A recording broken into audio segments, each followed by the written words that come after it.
This one's cut a little better, actually. She I gotta be would have careful. lose Jack to Martha Stewart.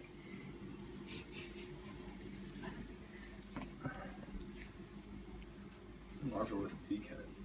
The Cowboys game is at 8 tomorrow. Okay. So now what we will do is fold both those out.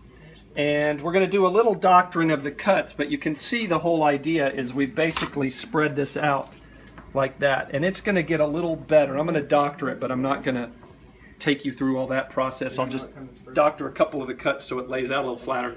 And then the thing that fixes it all is the pounding mallet, and that makes everything go nice and flat. So I'll be back. All right, so I dressed up my cuts a little bit, got it all laid out. You can see I kind of got a little thin part here that I wish wasn't that thin. It's a little thicker over here. So, you know, ideal 100% consistency thickness is not, if you try to go for that, you're going to get frustrated. This has worked out very well. I'm very happy with it. This is a tool that we're going to use next. If you don't have one, go get one. You can't just use a hammer, all right? This is a meat mallet. Because it's my show. Well, I mean, what would the hammer do? The hammer, the head is too small, and it'll punch holes in your meat. Okay, you don't want to do that. Okay. And then you have a hammer covered with yucky dried pork, and you got to put that back in the garage. All right, so what we're going to do now is hammer this all out to a little less than a half an inch to kind of make everything I would get even. a small bowl if I didn't have it. Now most meat hammers have like a pokey side and a flat side, and it may make a difference which side you use, but I don't know. So sometimes I do one with one way for a little while, then go back and do it with the other one. If it makes a difference, I've never noticed. I have one of those that I used on Wednesday. So the goal is to try to get to a fairly consistent thickness all the way across. I've got a pretty thick part over here, so I'm gonna smack it a little more to get it nice and thin. But I feel like the pokey side almost just perforates it and it starts tearing it apart. And that's another thing, you hammer it too much, it starts coming apart. You gotta find a balance. Now we get to poke. Have you ever gotten your own thumb?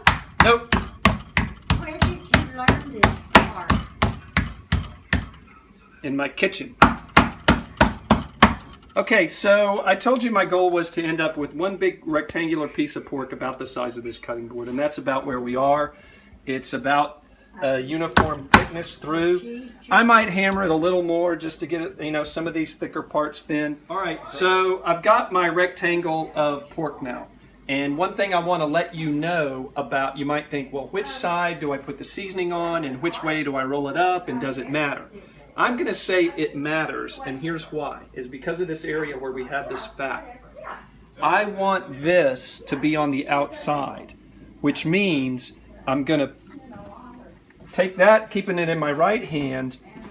I'm going to put my seasonings on this side, and I'm going to start rolling from here so that when I'm finished, that fat layer is there, and that's going to go on top when I go on the grill, and the fat will kind of liquefy and go down into the meat, and the fact that it's on the outside will allow people to trim it off when they eat.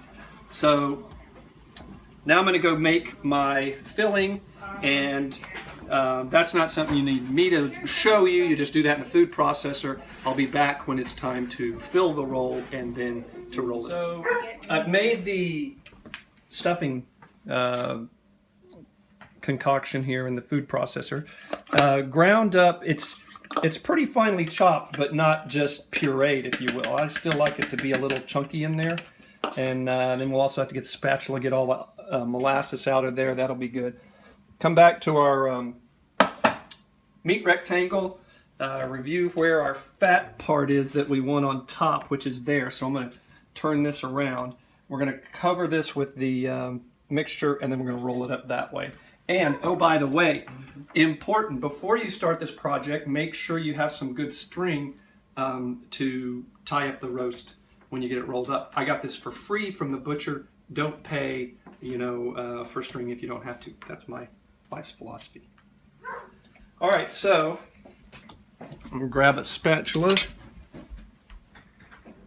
Now this is just all kinds of apricot-y, garlicky, molassesy goodness, and I hate any of that stuff going to waste, so I get a little bit overzealous maybe about trying to get everything out, and we just basically plop all that on. Scraping out the bottom.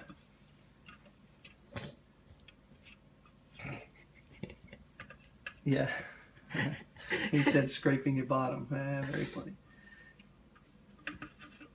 All right, that's pretty good. And I'm just going to spread this. Now, here's one secret. If you put it all the way to the very edges, it kind of leaks out during cooking. Not that that's a bad thing, but in as much as I like to keep all this, on the meat and whatnot, I probably won't go all the way to the very edges. And that means not all the way to the side edges, and that means not all the way to the end edges. So maybe I leave like a 1-inch margin around every angle, and it's doesn't spread like frosting, so you kind of have to. All right, let's cut. All right, so I've spread all the filling out on the meat rectangle, and we're going to roll it up and tie it now. So as you recall, I had the fatty end on the bottom side on the right, so I'm going to start rolling it from the left, and I'd say you want to kind of make it medium tight. You don't want to just jam it closed, but you want it to roll up rather small. And we just roll this baby right up, just like this.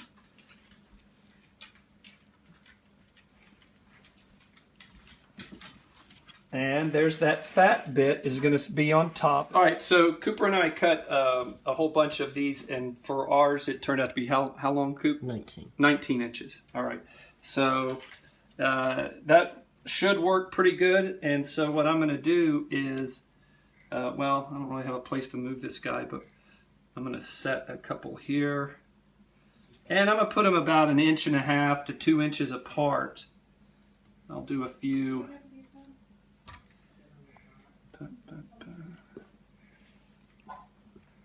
And I just bring that up and put a square knot in it. Medium tight. Just like that. Well, it was in the box. Was it worth it? Nice hat. It's a very dangerous hat. Like that. Oh, very cute. I think eventually you'll warm up to that hat.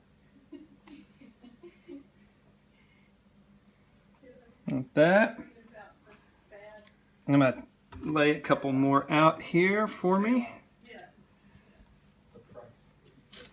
Well, you probably get the idea. We'll come back when there's this may be all I have to say, but if it's not, I'll come back and let you know. So I put 5 wraps of string on here. I probably could have done 6. These are maybe a little far apart, but I think it'll hold together just fine. So I put the roast on about close to an hour ago, and it's looking pretty good.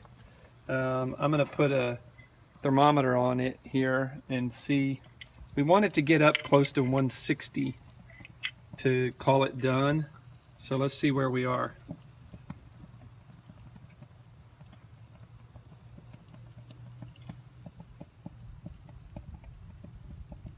Yeah, we're almost to we're about 140. If we left it on there a little longer, it's going to get up to 140. So I need to get the lid closed, keep the heat in.